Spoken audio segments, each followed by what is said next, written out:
Tony Farrelly here from road.cc, and I'm talking to Thor Hushovd, the Cervelo Test Team. Hi, Thor. Hello. Oh, and happy birthday too, by the way. Yeah, thank you.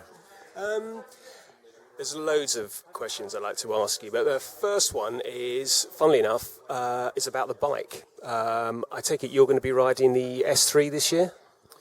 Yeah, at the moment I'm on the S2, but later on I'm going to try, of course, the S3, and I'm really forward to trying this bike because I think I really think that's the best bike. And is that the bike you were saying at the launch, at the presentation, that your targets for the year are Milan-San Remo and Paris-Roubaix, and obviously the green jersey at the Tour? Would that be the bike for all those races?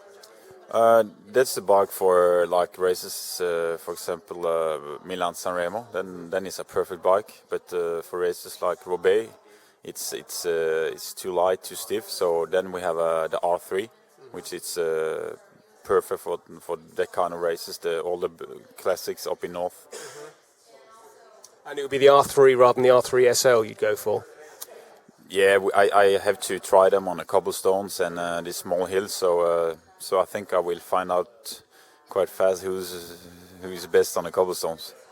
And speaking about the cobblestones, I noticed, look at the presentation and looking through the details on your website, that both yourself and Roger Hammond have Paris-Roubaix down as your targets for the year. So how does that work out? I think that should be okay. I mean, for the classics, we are a really strong team. It's me, Roger Hammond, Andreas Clear. We have all other big guys like Rolston, Roland, Lancaster. So we are a really big and strong team. So, but we see what's happened. If me and Roger should be in the final, it makes it easy for us because we're two. So then we just see what's happened. I mean, if Roger attack, I can just sit back on and wait to see what's happened. If he wins, and we're all happy because that's the goal. And the same again. The other question I was going to ask again, when it comes to the Tour in particular, your focus is very much, I take it, going to be on winning the points jersey, and you've got obviously Carlos, who's going to be defending his GC win from last year. Can that lead to any sort of difficulties in terms of with tactics and whatever for the team in terms of who to support and when? I don't think so. I mean, me and Carlos, we have been talking about it, and also with the sports director. So I think we should arrange if it's one day it's a problem. But I need 2-3 guys, and Carlos told me he need 4 or 5 guys, and then we have maybe 2-3 guys who can do a job for both of us. So I think that should be no problem. We are both professional. We know what our roles are on the team. So, but we are really strong and a good team for both, even the classement and the green jersey. And would you say these days it's the green jersey that's more of a focus for you than the one-day classics, or is it the other way around? Oh, I think it's quite the same. I won the green jersey in 2005. I never won a big classic like Flanders, Roubaix or Milan-San Remo. So I would love to win one of them. So first biggest goal is the classics, then it's Tour de France, green jersey. And I'm from a British website, so you'll forgive me if I bring up the name of Mark Cavendish, but our users would expect me to ask. I mean, he must be your biggest threat, I take it, or one of the biggest threats when it comes to going for the green jersey next year, or this year, in fact. Yeah. When we saw what he did last year, of course, he's the biggest threat. That's no problem. He was really fast. But there's also other names like Boonen, Freire, Benati. There's few names out there. But of course, last year Cavendish was impressive, but we're trying to beat him. Yeah, well, I mean, the whole sprint scene does look pretty exciting at the moment. There are a lot of people who, on their day, can win. rather than there being one rider dominating things. Would you say that's a fair summary of how things are at the moment? Yeah, absolutely. At the moment, there's many good sprinters who can win a stage. So I think this year's Tour de France, there can be 5 different sprinters who can win the stage. But yeah, of course, if just one of them have the feeling and a bit more power, then he can win 3-4 stages like Cavendish did last year. And I suppose the other question I inevitably got to ask you about is, or the other person I've inevitably got to ask you about is Armstrong. He was back today. It was his first stage at the Tour Down Under. I think he finished in the pack. McEwen won the stage. I think it was McEwen. Okay, yeah, well done for McEwen.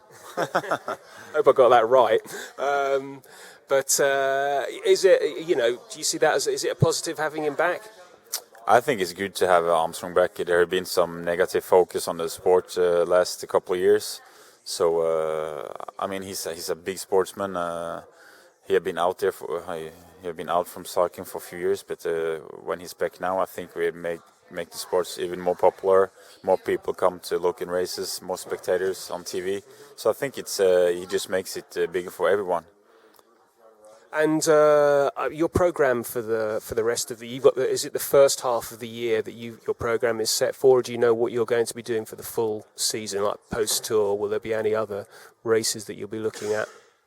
Yeah, I know my program from now to Tour de France. So I start up with California, and then Het Volk in Belgium, Tirreno, Milan, San Remo, and then all the classics up in north of Belgium. And the Giro, and Tour de France. How does doing a stage race at the start of I know it's not it's a week stage race, isn't it? The Tour of California. How does that impact on your training, if it does at all, for the classics?